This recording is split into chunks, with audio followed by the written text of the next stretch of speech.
We're going to make a quick initial video here about Buddhism. So we're going to cover the life of the Buddha very briefly, just the high marks, and we're not even really going to get into detail there. We're going to talk about the 3 marks of reality in a little bit more detail. We're going to talk about the 4 noble truths, and then in the next video, we'll talk about the Noble Eightfold Path.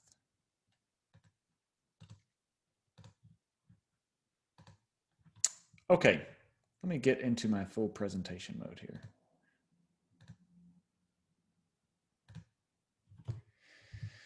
Okay, so just a little bit about the life of the Buddha. The Buddha was not his name, if you didn't know that.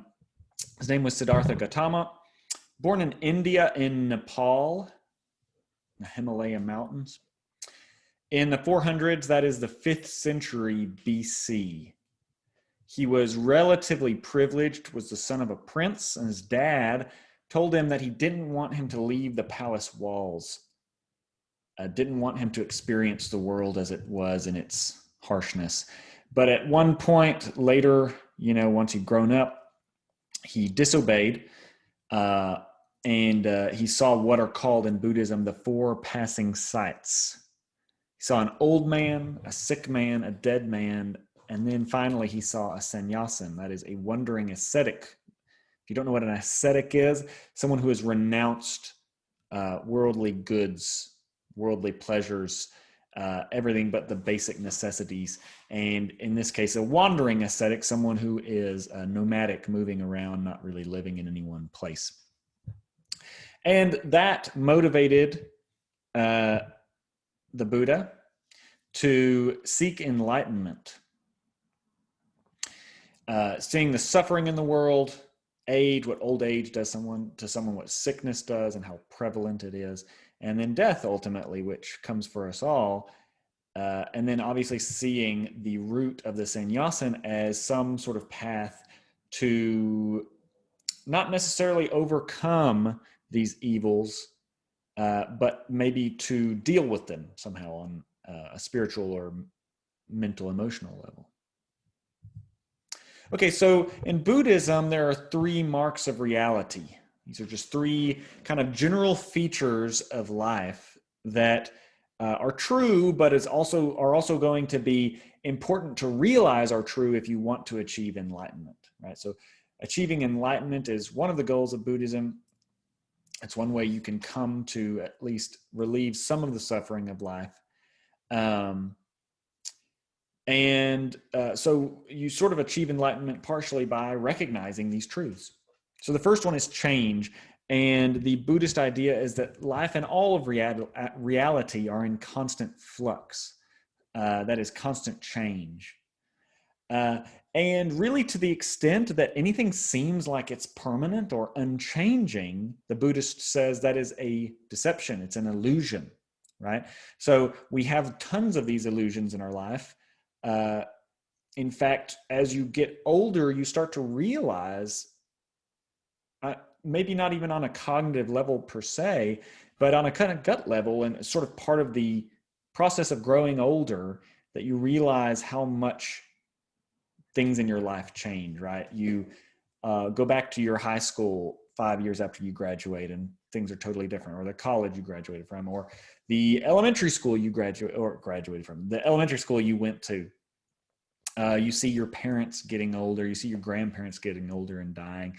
So the kind of the institutions, even the physical places, the people in our lives, our pets dying, you sort of just realize that reality is constantly changing. The things that you took for granted as kind of permanent fixtures of your life as a child, your parents, your school, your pets, even your house. If you live in a house long enough, you start to see it fall apart. You don't really have to live in it very long to start seeing it fall apart. It requires constant maintenance, and even then, eventually, it's going to be destroyed. Okay, so reality, all the things around us are in constant flux. To the extent that it doesn't seem like that, it's an illusion. This sort of follows from that. This is the same insight applied to things, and especially people, the identity of people across time. No thing has a permanent, unchanging identity. And no person has a permanent, unchanging identity. And in fact, there is no soul or permanent self to a person, right? This is actually, if you think that there's no permanent identity, you kind of have to think there's no soul if you understand what people mean when they say soul. The soul is this, usually it's conceived of as a partless entity. It doesn't have parts. It's not composed of anything. And so sort of on a certain way of viewing change, people disagree, and the ancient Greeks actually disagreed on what constituted change, but on one sort of Democritean notion of change is all relational, right? You get change by the parts of a thing changing their relationships to each other, right? So we lose atoms over time, and we lose cells over time, and our cells regenerate and things like that. And even the cells have their parts, but you could think about it in terms of atoms. The atoms that compose our body change over time. And so that's what change consists in. It's not that the atoms on the individual atom level change, it's that they switch out for other atoms. And so if you have that view of change, that it's a change of a thing's parts, then you're going to want the soul to be partless. And that's why a lot of people historically, philosophically, have thought the soul did not have parts. And in fact, it's immaterial, right? Material things have parts, except when you get maybe down to the fundamental units of reality, the atom or whatever, the quark now. So it doesn't have parts and it's immaterial. And so if there were souls, there would be some unchanging things. But Buddhists think there are no such souls because there are no changeless things. So Buddhists kind of make the following inference: because the parts of a thing are constantly in flux, constantly changing, right? Look at a person, your atoms, like I said, are constantly changing. Your cells are constantly changing. The cells which constitute your body right now are completely changed over from the cells that constituted your body when you were born. Look at physical things. As you build a house, and then slowly over time, you replace the parts. You build a ship, slowly over time, you replace the parts. To the extent that in some cases, physical, non-living things, at the end of their lifespan could be composed of a totally different set of parts. Imagine a house made of bricks that you kind of slowly have to replace the bricks on. Now, this doesn't actually happen with real houses, but you can imagine it happening. And, every year you replace 5 bricks, and eventually, if the house stays around long enough, you've replaced all the bricks. And Buddhists look at that and they say, look, it looks like the house is the same house, but all the bricks are changed, all the parts are changed, so it's not the same house. They seem to be making this inference that if the parts of a thing change, it's not the same thing. And here's sort of a philosophical question you can ask. This sort of thought, and maybe even interacting with this Buddhist line of thought, has spurred lots of philosophical dialogue, whether something can stay the same thing across changes of its parts, right? If I have a ship, here's a classic philosophical example called the ship of Theseus. Say you have a ship made of wood, we're talking, several hundred years ago here, and you build it, you put it out to sea, and slowly over time, you change a part at a time. And when you change a part, you take the old part and you put it in a pile over here on an island, say. And eventually you realize that you've replaced every part.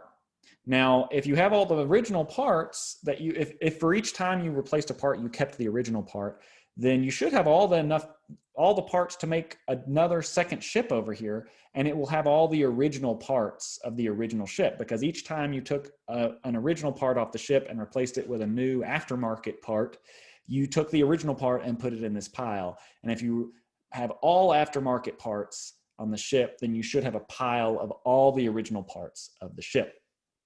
You piece them together, say they're all in good enough shape. You were replacing parts before they needed to be replaced. You're going to have a second ship. Now, here's a question. When you built the ship, say you named it, it's called the ship of Theseus. Which ship is the ship of Theseus? Is it the ship with aftermarket parts that you slowly change parts over time? I mean, it's sailing around. You could, you can track its course through the world, right? It went over here and, you slowly change the parts over, let's say 30 years. Or is the original ship the ship that kind of just came back into existence? We just built it with all these old parts, right? So that's a puzzle about the identity of a thing over time.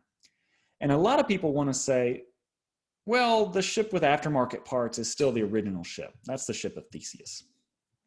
But a lot of people, and in fact, the Buddhist would say, no, if you've changed the parts over time, it's not the same ship. The only way you can have the same thing is if it keeps all the same parts.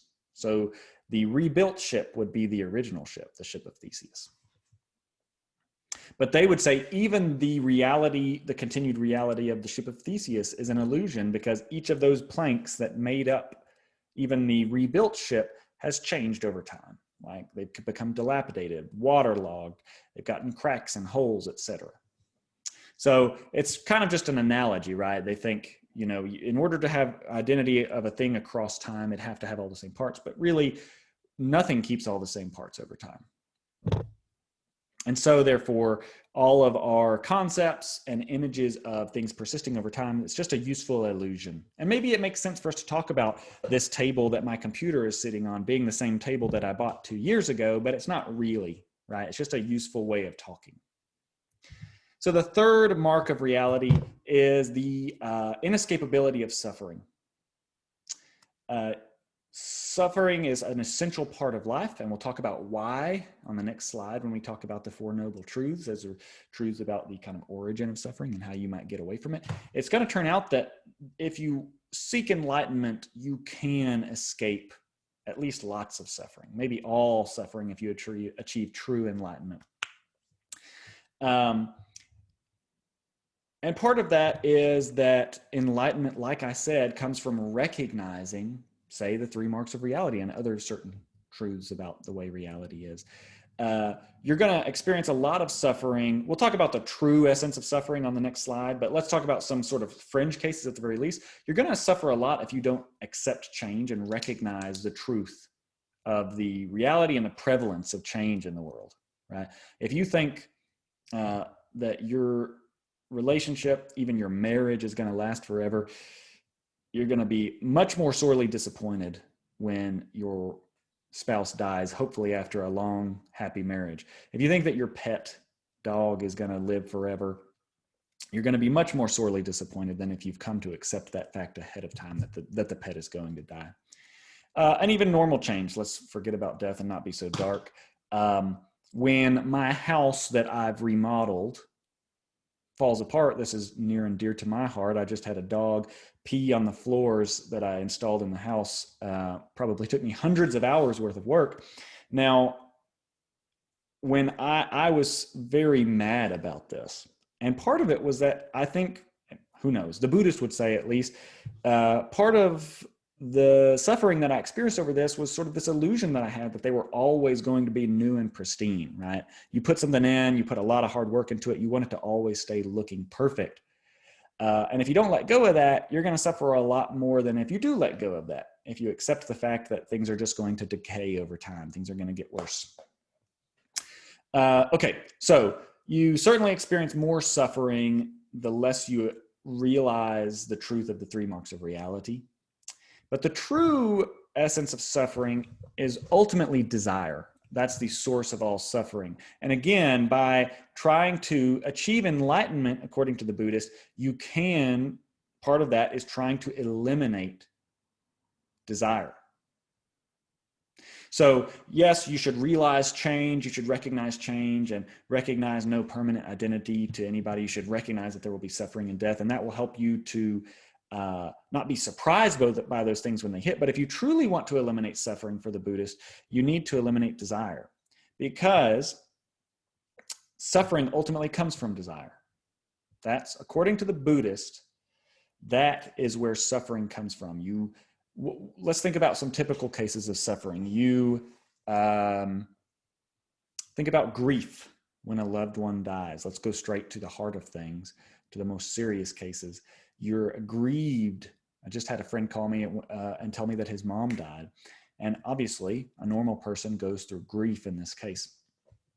Now, what is the source of that suffering? Well, the Buddhist is going to say your desire for your mom to still be alive, your desire for the relative to be with you, for maybe even some of the goods that came about because of that person's existence. You know, if you miss going fishing with your grandpa, You miss the good conversations you had with that friend.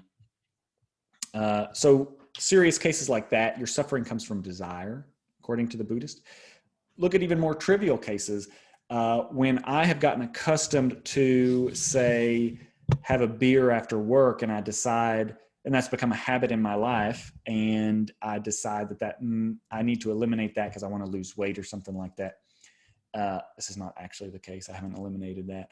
But if I did decide that, I did stop drinking the beer after work, I might start to suffer, and the Buddhists will say, yeah, the reason you're suffering is because you want that beer, right? So even mundane cases of much lighter suffering are going to be explained by the existence of desire.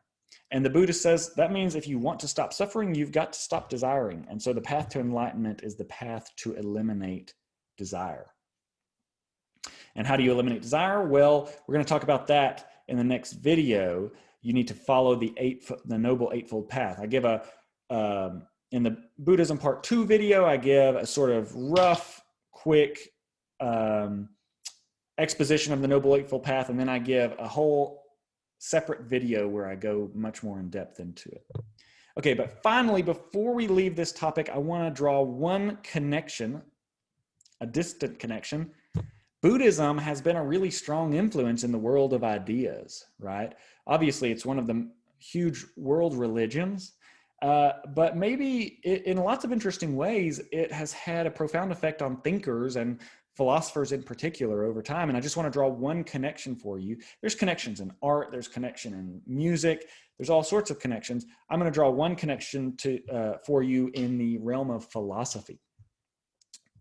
Schopenhauer was a German philosopher, had a strong influence on Nietzsche, but he was strongly influenced by Buddhism. I'm going to just kind of talk a little bit about that for a few minutes as we wrap up the video.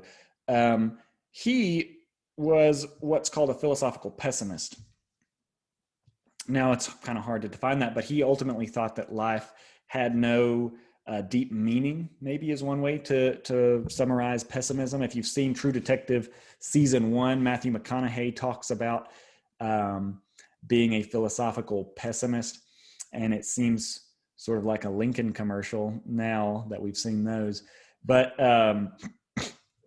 it's a little overwrought in Season 1, in my opinion, but he does talk about philosophical pessimism. Schopenhauer was sort of like one of the kind of stereotypical, prototypical pessimists. And part of the reason that he gave for why he was pessimistic about life, why he thought that the prospects of a good life or a meaningful life were dim, if existent at all, was a Buddhist argument.